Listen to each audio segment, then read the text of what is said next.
Dear future generations, I think I speak for the rest of us when I say, sorry. Sorry we left you with our mess of a planet. Sorry that we were too caught up in our own doings to do something. Sorry we listened to people who made excuses to do nothing.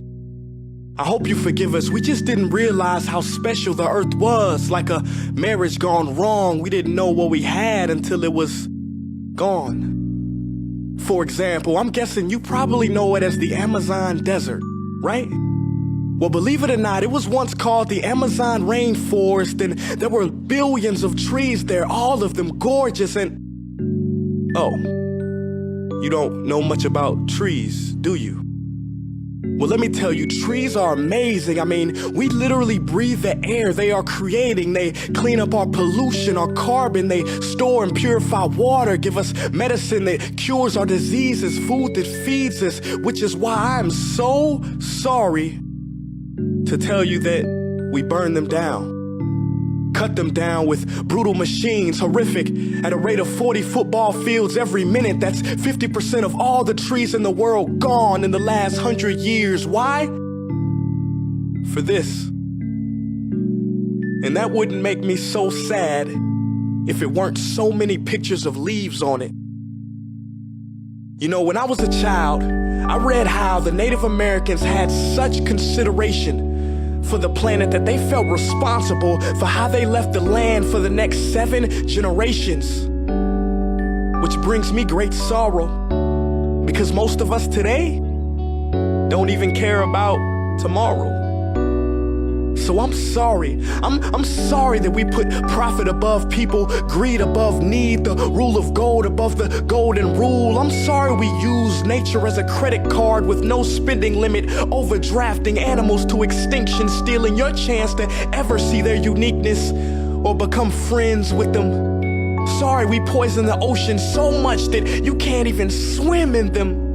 But most of all, I'm sorry about our mindset, 'cause we had the nerve to call this destruction progress.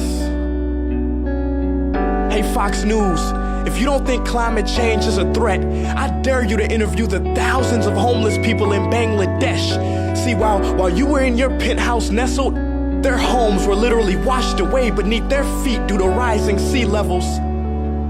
And Sarah Palin, you said that you love the smell of fossil fuels. Well, I urge you to talk to the kids of Beijing who are forced to wear pollution masks just to go to school. See, you can ignore this, but the thing about truth is, it can be denied, not avoided. So I'm sorry, future generations. I'm sorry that our footprint became a sinkhole and not a garden. I'm sorry that we paid so much attention to ISIS and very little to how fast the ice is melting in the Arctic. I'm sorry we doomed you, and I'm sorry we couldn't find another planet in time to move to. You know what?